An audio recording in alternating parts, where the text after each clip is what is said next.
ಸರಿ, ಕಬ್ಬು ಬೆಳೆಗಾರರು ಒಂದು ಕಡೆ ಒಂದು ಭಾಗದ ರೈತರು ಸರ್ಕಾರದ ನಿರ್ಧಾರಕ್ಕೆ ಅಗ್ರಿ ಆಗಿದ್ದಾರೆ.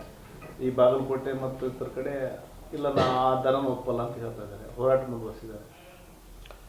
ಮತ್ತು ರಾಜ್ಯ ಸರ್ಕಾರ ಏನಾಗಿದೆ, ರಾಜ್ಯ ಸರ್ಕಾರ ನಿರ್ಲಕ್ಷ್ಯದಿಂದ ಇವೆಲ್ಲ ಸಮಸ್ಯೆಗಳು ಉಲ್ಬೋಣ ಆಗುತ್ತಿದೆ. ಕಬ್ಬು ಬೆಳೆಗಾರರ ಸಮಸ್ಯೆಗೂ ನಾನು ಅವತ್ತು ಇದಕ್ಕೆ ಹೋಗಿದ್ದೆ, ಅವ್ರೇನು ಹೋರಾಟ ಮಾಡೋದು ಸ್ಥಳಕ್ಕೆ ಹೋಗಿದ್ದೆ. ನಾನು 5 ದಿವಸಕ್ಕೆ ನಾನು ಹೋಗಿದ್ದೆ. ಹೋದಾಗ ಅವತ್ತು ನಾನು ಹೇಳಿದೆ, ಏನು ಹೇಳಿದ್ದು ಅಂತಂದರೆ, ಇವತ್ತು ಯಾವ ಸಂದರ್ಭದಲ್ಲಿ ಏನೇನು ಮಾಡಬೇಕು ರಾಜ್ಯ ಸರ್ಕಾರ ಜವಾಬ್ದಾರಿ ಅದನ್ನು ಮಾಡದೇ ಇದರಿಂದ ಇದೆಲ್ಲ ಉಲ್ಬೋಣ ಆಗ್ತಾಯಿದೆ. ಇದು ಕಬ್ಬಿಂದು ಯಾವಾಗ ಸೀಸನ್ ಚಾಲು ಆಗ್ತದೆ, ನುರ್ಸೋದು ಯಾವಾಗ ಚಾಲು ಆಗ್ತದೆ ಎಲ್ಲ ಗುರ್ತಿರುವಂಥ ಸರ್ಕಾರದ ವ್ಯವಸ್ಥೆಯಲ್ಲಿ ಸಕ್ಕರೆ ಮಂತ್ರಿಗಳು ಎಲ್ಲ ಗುರ್ತಿರುವಂಥದ್ದು. ಹಿಂದೆ ನಾನು ಸಕ್ಕರೆ ಸಚಿವನಾಗಿ ಕೆಲಸ ಮಾಡಿದ್ದೀನಿ. ಹಿಂದೆ ರೆವಿನ್ಯೂ ಇಲಾಖೆ ಇದ್ದಾಗ ಅದಕ್ಕೆ ಅಡಿಷನಲ್ ಚಾರ್ಜ್ ಕೊಟ್ಟಿದ್ದರು. ಮುಖ್ಯಮಂತ್ರಿ ಇದ್ದಾಗೂ ಕೆಲಸ ಮಾಡಿದ್ದೀನಿ.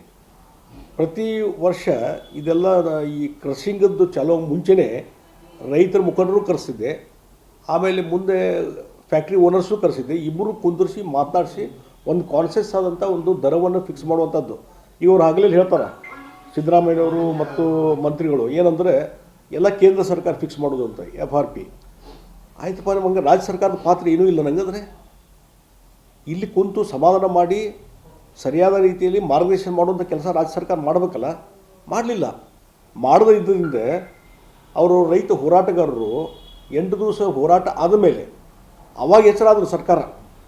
ಅವತ್ತು ವಿಧಾನಸೌಧದಲ್ಲಿ ಬೆಳಗಿನ ಸಾಯಂಕಾಲ ಕೂತು ಮೀಟಿಂಗ್ ಮಾಡಿದರು ಸಿದ್ದರಾಮಯ್ಯ. ಇನ್ನು ಫಸ್ಟ್ ಡೇ ಅವರೇನು ಹೋರಾಟಕ್ಕೆ ಇಳಿದ್ರಲ್ಲ ಅವತ್ತು ಮಾಡ್ಬೋದಾಗಿತ್ತು, ಸೆಕೆಂಡ್ ಡೇನ ಮಾಡ್ಬೋದಾಗಿತ್ತು. ಮಾಡದೇ ಇದ್ದದಕ್ಕೆ ಇದೆಲ್ಲ ಉಲ್ಬೋಣ ಆಗಿದ್ದರಿಂದ ಕಾನೂನು ಸುವ್ಯವಸ್ಥೆ ಹದಗೆಡುವಂಥ ಪರಿಸ್ಥಿತಿ ಬಂತು. ಹೀಗಾಗಿ ಅನಿವಾರ್ಯವಾಗಿ ಇವತ್ತು ಒಂದು ದರ ನಿಗದಿ ಮಾಡಿದ್ದಾರೆ. ಅದನ್ನು ಸಹಿತ 1 ದಿವಸದಲ್ಲಿ ಒಂದು 4-5 ದಿವಸ ಚರ್ಚೆ ಮಾಡಿದ್ರೆ ಆಗೋದಿಲ್ಲ. ಇನ್ನೂ ಫ್ಯಾಕ್ಟ್ರಿ ಮಾಲಕರು ಅದಕ್ಕೆ ಕಾನ್ಸೆಪ್ಟ್ ಕ್ರಿಯೇಟ್ ಮಾಡಿಲ್ಲ. ಇವತ್ತು ಹೇಳಿದರು 3700 ನೀವು ಕೊಡ್ರಿ, ಮುಂದೆ 100 ಹೆಚ್ಚಿಗೆ ಅದರಲ್ಲಿ 50 ನೀವು ಕೊಡ್ರಿ, 50 ನಾವು ಕೊಡ್ತೀವಿ ಸರ್ಕಾರದವ್ರು ಅಂತೇಳಿ. ಅದಕ್ಕೆ ಒಪ್ಕೊಂಡಿಲ್ಲ. ಇನ್ನೂ ಎಲ್ಲ ನೆನಗೋದಿ ಬಿದ್ದಿದೆ. ಮತ್ತು ಒಂದೊಂದು ಜಿಲ್ಲೆಯಲ್ಲಿ ಒಂದೊಂದು ರೀತಿ ದರ ಇರ್ತದೆ ಅನ್ನೋದು ನಾವು ಒಪ್ಕೊತೀನಿ. ಯಾಕಂದರೆ ಅದು ಈಲ್ಡ್ ಮೇಲೆ ಹೋಗ್ತದೆ, ಎಷ್ಟು ಇಳುವರಿ ಬರ್ತದೆ ಅದ್ರ ಮೇಲೆ. ಕೆಲವು 11.5 ಇರ್ತದೆ, ಕೆಲವು ಕಡೆ 10.5 ಇರ್ತದೆ, ಕೆಲವು ಕಡೆ 14% ಇದೆ. ಅದ್ರ ಮೇಲೆ ಹೋಗ್ತದೆ ಡೆಫಿನೆಟ್ಲಿ. ಆದರೆ ಇದನ್ನೆಲ್ಲ ಯಾವ್ಯಾವ ಜಿಲ್ಲೆಯಲ್ಲಿ ಏನದ ಪರಿಸ್ಥಿತಿ ಅಂತ ತಿಳ್ಕೊಂಡು ಒಂದು ನಿರ್ಧಾರ ಮಾಡ್ಬೋದಾಗಿತ್ತು. ಹರಿಬರಿಯಿಂದ ನಿರ್ಧಾರ ಕೈಗೊಂಡು ಹೇಗಾದರೂ ಮಾಡಿ ಇದೊಂದು ತೆಲ್ಲು ಹೋಗಲಿ ಅನ್ನುವಂಥ ರೀತಿಯಲ್ಲಿ ಇವತ್ತು ಸಿದ್ದರಾಮಯ್ಯರು ಡೈರೆಕ್ಷನ್ ಕೊಟ್ಬಿಟ್ರು. ಆದರೆ ಅದು ಇಂಪ್ಲಿಮೆಂಟ್ ಆಗಬೇಕಲ್ಲ. ಇವತ್ತು ಅದ್ರ ಬಗ್ಗೆ ಒಂದು ಲಿಖಿತವಾದಂಥ ಆರ್ಡರ್ ಆಗಬೇಕಲ್ಲ, ಜೀವ ಆಗಬೇಕಲ್ಲ, ಇನ್ನೂ ಆಗಲಿಲ್ಲ. ಹಾಗಾದರೆ ಇವು ಫ್ಯಾಕ್ಟ್ರಿ ಮಾಲಕರು ಕೊಡದೇ ಇದ್ದರೆ ರೈತರಿಗೆ ವಸೂಲು ಮಾಡಿ ಕೊಡ್ತೀರನ್ನು ಅದ್ರ ಬಗ್ಗೆ ಏನು ನಿಮ್ಮ ನಿರ್ಧಾರ?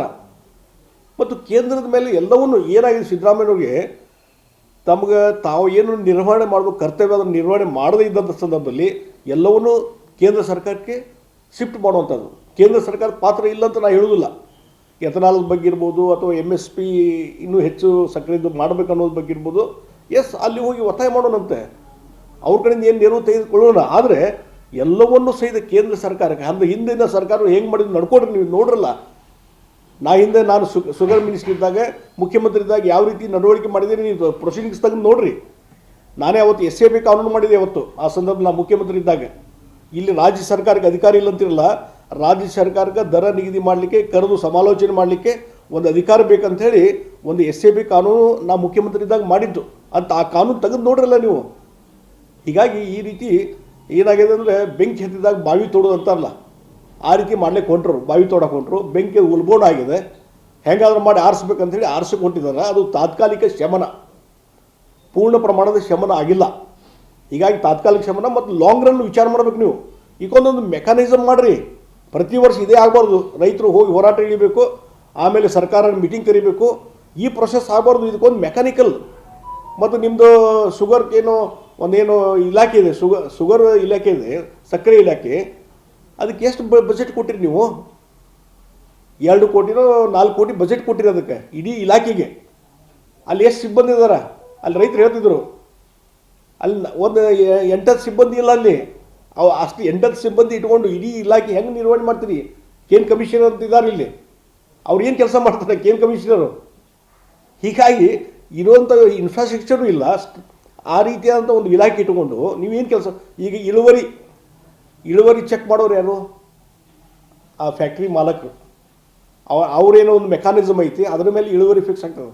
ಹಾಗಾಗಿ ಸರ್ಕಾರದ ಇಂಟರ್ವ್ಯೂನ್ ಇಲ್ಲ. ಅದಕ್ಕೆ ಸರ್ಕಾರದ ಒಂದು ಏಜೆನ್ಸಿ ಯಾವ್ದಾದ್ರು ಫಿಕ್ಸ್ ಮಾಡಬೇಕಲ್ಲ, ಯಾಕೆ ಮಾಡಲಿಲ್ಲ? ಅಳತೆ ಬಗ್ಗೆ, ಕಬ್ಬಿನ ಅಳತೆ ಎಷ್ಟು ಮಾಡ್ತಾರೆ ಅಂತಾನೆ ಅದ್ರ ಬಗ್ಗೆ ಕ್ವಶನ್ ಇದೆ. ಅದ್ರ ಬಗ್ಗೆ ಈಗ ಇತ್ತೀಚೆಗೆ ಒಂದು ಮಾಡಿದ್ದಾರೆ ಕಂಪ್ಯೂಟರ್ ವ್ಯವಸ್ಥೆ, ಆದರೆ ಅದನ್ನು ಮೊದಲೇ ಯಾಕೆ ಮಾಡಲಿಲ್ಲ? ಹೀಗಾಗಿ ಭಾಳಷ್ಟು ಗೊಂದಲ ಇರುವಂಥದ್ದು ಇಲಾಖೆ ಅದನ್ನು ಸರಿಯಾಗಿ ನಿರ್ವಹಣೆ ಮಾಡೋದ್ರಿಂದ ಪರಿಸ್ಥಿತಿ ರಾಜ್ಯ ಸರ್ಕಾರದ ನಿರ್ಲಕ್ಷ್ಯದಿಂದ ಆಗಿದೆ. ಅದರಿಂದ ರೈತರಿಗೆ ತೊಂದರೆ ಆಗ್ತಾ ಇದೆ. ಅದಕ್ಕೆ ರೈತರಿಗೆ ಬೀದಿಗೆ ಬೀಳುವಂಥ ಪರಿಸ್ಥಿತಿ ಇವತ್ತು ನಿರ್ಮಾಣ ಆಗಿದೆ. ಅದಕ್ಕಾಗಿ ಇದಕ್ಕೆ ಅಧ್ಯಯನ ಮಾಡಿಕೊಂಡು ಸರಿಯಾದಂಥ ನಿರ್ಧಾರ ಮತ್ತು ನಮ್ಮ ರೈತರಿಗೆ ಯೋಗ್ಯವಾದಂಥ ದರ ಸಿಗುವಂಥ ರೀತಿಯಲ್ಲಿ ಪ್ರಯತ್ನ ಆಗಬೇಕು ಅನ್ನುವಂಥ ಒತ್ತಾಯವನ್ನು ನಾನು ರಾಜ್ಯ ಸರ್ಕಾರಕ್ಕೆ ಮಾಡ್ತೀನಿ. ಸರಿ, ಕಬ್ಬು ಬೆಳೆಗಾರರು ಒಂದು ಕಡೆ ಒಂದು ಭಾಗದ ರೈತರು ಸರ್ಕಾರದ ನಿರ್ಧಾರಕ್ಕೆ ಆಗಿದ್ದಾರೆ. ಈ ಬಾಗಲಕೋಟೆ ಮತ್ತು ಇತರ ಕಡೆ ಇಲ್ಲ, ಆ ದರನ ಒಪ್ಪಲ್ಲ ಅಂತ ಹೇಳ್ತಾ ಇದ್ದಾರೆ, ಹೋರಾಟ ಮುಂದುವರಿಸಿದ್ದಾರೆ. ಇವತ್ತು ರಾಜ್ಯ ಸರ್ಕಾರ ಏನಾಗಿದೆ, ರಾಜ್ಯ ಸರ್ಕಾರ ನಿರ್ಲಕ್ಷ್ಯದಿಂದ ಇವೆಲ್ಲ ಸಮಸ್ಯೆಗಳು ಉಲ್ಬಣ ಆಗುತ್ತೆ.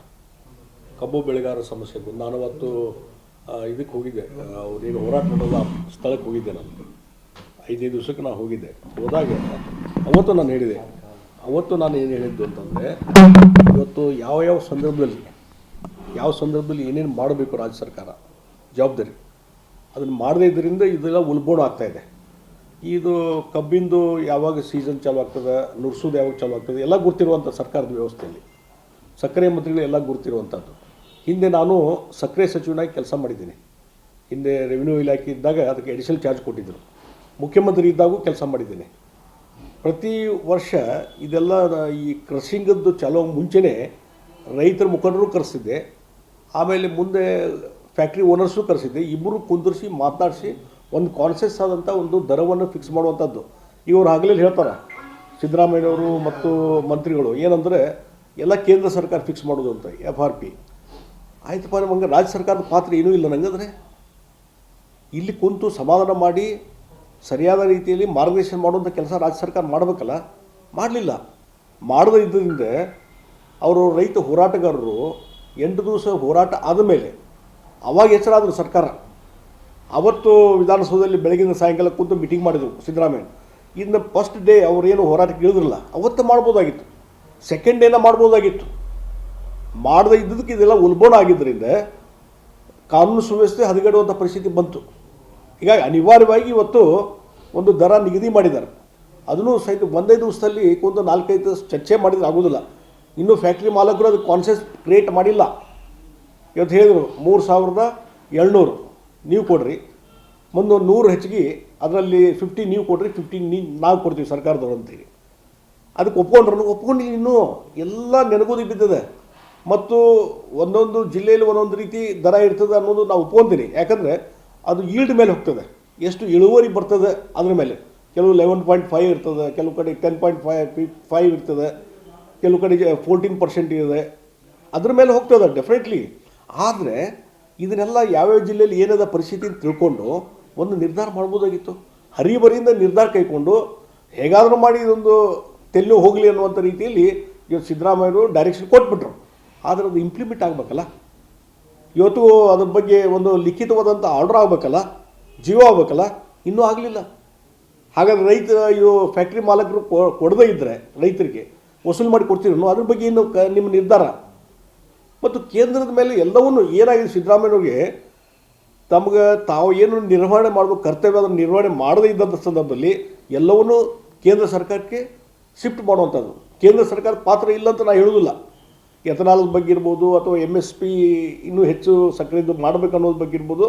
ಎಸ್, ಅಲ್ಲಿ ಹೋಗಿ ಒತ್ತಾಯ ಮಾಡೋಣಂತೆ, ಅವ್ರ ಕಡೆಯಿಂದ ಏನು ನೆರವು ತೆಗೆದುಕೊಳ್ಳೋಣ. ಆದರೆ ಎಲ್ಲವನ್ನೂ ಸಹಿತ ಕೇಂದ್ರ ಸರ್ಕಾರಕ್ಕೆ ಹಿಂದಿನ ಸರ್ಕಾರ ಹೆಂಗೆ ಮಾಡಿದ್ರು ನಡ್ಕೊಡ್ರಿ. ನೀವು ನೋಡ್ರಲ್ಲ, ನಾನು ಶುಗರ್ ಮಿನಿಸ್ಟರ್ ಇದ್ದಾಗ ಮುಖ್ಯಮಂತ್ರಿ ಇದ್ದಾಗ ಯಾವ ರೀತಿ ನಡವಳಿಕೆ ಮಾಡಿದ್ದೀನಿ ನೀವು ಪ್ರೊಸೀಡಿಂಗ್ಸ್ ತೆಗೆದು ನೋಡ್ರಿ. ನಾನೇ ಅವತ್ತು SAB ಕಾನೂನು ಮಾಡಿದೆ ಅವತ್ತು ಆ ಸಂದರ್ಭ ನಾನು ಮುಖ್ಯಮಂತ್ರಿ ಇದ್ದಾಗ. ಇಲ್ಲಿ ರಾಜ್ಯ ಸರ್ಕಾರಕ್ಕೆ ಅಧಿಕಾರ ಇಲ್ಲ ಅಂತಿರಲ್ಲ, ರಾಜ್ಯ ಸರ್ಕಾರಕ್ಕೆ ದರ ನಿಗದಿ ಮಾಡಲಿಕ್ಕೆ ಕರೆದು ಸಮಾಲೋಚನೆ ಮಾಡಲಿಕ್ಕೆ ಒಂದು ಅಧಿಕಾರ ಬೇಕಂಥೇಳಿ ಒಂದು SAB ಕಾನೂನು ನಾವು ಮುಖ್ಯಮಂತ್ರಿ ಇದ್ದಾಗ ಮಾಡಿದ್ದು ಅಂತ ಆ ಕಾನೂನು ತೆಗೆದು ನೋಡ್ರಲ್ಲ ನೀವು. ಹೀಗಾಗಿ ಈ ರೀತಿ ಏನಾಗಿದೆ ಅಂದರೆ ಬೆಂಕಿ ಹತ್ತಿದಾಗ ಬಾವಿ ತೋಡೋದು ಅಂತಾರಲ್ಲ, ಆ ರೀತಿ ಮಾಡ್ಲಿಕ್ಕೆ ಹೊಂಟ್ರು, ಬಾವಿ ತೋಡಕ್ಕೆ ಹೊಂಟ್ರು. ಬೆಂಕಿ ಉಲ್ಬೋಣ ಆಗಿದೆ, ಹೆಂಗಾದ್ರೂ ಮಾಡಿ ಆರಿಸ್ಬೇಕಂತೇಳಿ ಆರಿಸಕ್ಕೆ ಹೊಂಟಿದ್ದಾರೆ. ಅದು ತಾತ್ಕಾಲಿಕ ಶಮನ, ಪೂರ್ಣ ಪ್ರಮಾಣದ ಶಮನ ಆಗಿಲ್ಲ. ಹೀಗಾಗಿ ತಾತ್ಕಾಲಿಕ ಶಮನ ಮತ್ತು ಲಾಂಗ್ ರನ್ ವಿಚಾರ ಮಾಡಬೇಕು ನೀವು. ಈಗೊಂದೊಂದು ಮೆಕ್ಯಾನಿಸಮ್ ಮಾಡಿರಿ. ಪ್ರತಿ ವರ್ಷ ಇದೇ ಆಗಬಾರ್ದು. ರೈತರು ಹೋಗಿ ಹೋರಾಟ ಇಳಿಬೇಕು, ಆಮೇಲೆ ಸರ್ಕಾರ ಮೀಟಿಂಗ್ ಕರಿಬೇಕು. ಈ ಪ್ರೊಸೆಸ್ ಆಗಬಾರ್ದು. ಇದಕ್ಕೊಂದು ಮೆಕ್ಯಾನಿಕಲ್.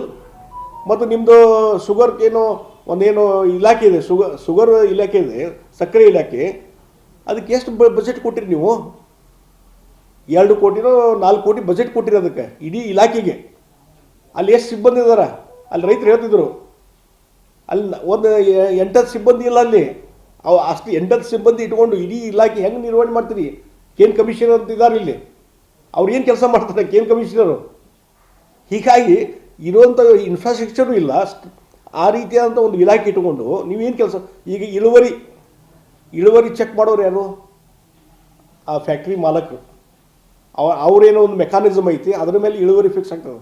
ಹಾಗಾಗಿ ಸರ್ಕಾರದ ಇಂಟರ್ವ್ಯೂನ್ ಇಲ್ಲ. ಅದಕ್ಕೆ ಸರ್ಕಾರದ ಒಂದು ಏಜೆನ್ಸಿ ಯಾವ್ದಾದ್ರು ಫಿಕ್ಸ್ ಮಾಡಬೇಕಲ್ಲ. ಯಾಕೆ ಮಾಡಲಿಲ್ಲ? ಅಳತೆದ ಬಗ್ಗೆ, ಕಬ್ಬಿನ ಅಳತೆ ಎಷ್ಟು ಮಾಡ್ತಾರೆ ಅಂತ ಅದ್ರ ಬಗ್ಗೆ ಕ್ವಶನ್ ಇದೆ. ಅದ್ರ ಬಗ್ಗೆ ಈಗ ಇತ್ತೀಚೆಗೆ ಒಂದು ಮಾಡಿದ್ದಾರೆ ಕಂಪ್ಯೂಟರ್ ವ್ಯವಸ್ಥೆ, ಆದರೆ ಅದನ್ನು ಮೊದಲೇ ಯಾಕೆ ಮಾಡಲಿಲ್ಲ? ಹೀಗಾಗಿ ಭಾಳಷ್ಟು ಗೊಂದಲ ಇರುವಂಥದ್ದು ಇಲಾಖೆ. ಅದನ್ನು ಸರಿಯಾಗಿ ನಿರ್ವಹಣೆ ಮಾಡದಿರುವಂಥ ಪರಿಸ್ಥಿತಿ ರಾಜ್ಯ ಸರ್ಕಾರದ ನಿರ್ಲಕ್ಷ್ಯದ ಆಗಿದೆ. ಅದರಿಂದ ರೈತರಿಗೆ ತೊಂದರೆ ಆಗ್ತಾ ಇದೆ. ಅದಕ್ಕೆ ರೈತರಿಗೆ ಬೀದಿಗೆ ಬೀಳುವಂಥ ಪರಿಸ್ಥಿತಿ ಇವತ್ತು ನಿರ್ಮಾಣ ಆಗಿದೆ. ಅದಕ್ಕಾಗಿ ಇದಕ್ಕೆ ಅಧ್ಯಯನ ಮಾಡಿಕೊಂಡು ಸರಿಯಾದಂಥ ನಿರ್ಧಾರ ಮತ್ತು ನಮ್ಮ ರೈತರಿಗೆ ಯೋಗ್ಯವಾದಂಥ ದರ ಸಿಗುವಂಥ ರೀತಿಯಲ್ಲಿ ಪ್ರಯತ್ನ ಆಗಬೇಕು ಅನ್ನುವಂಥ ಒತ್ತಾಯವನ್ನು ನಾನು ರಾಜ್ಯ ಸರ್ಕಾರಕ್ಕೆ ಮಾಡ್ತೀನಿ.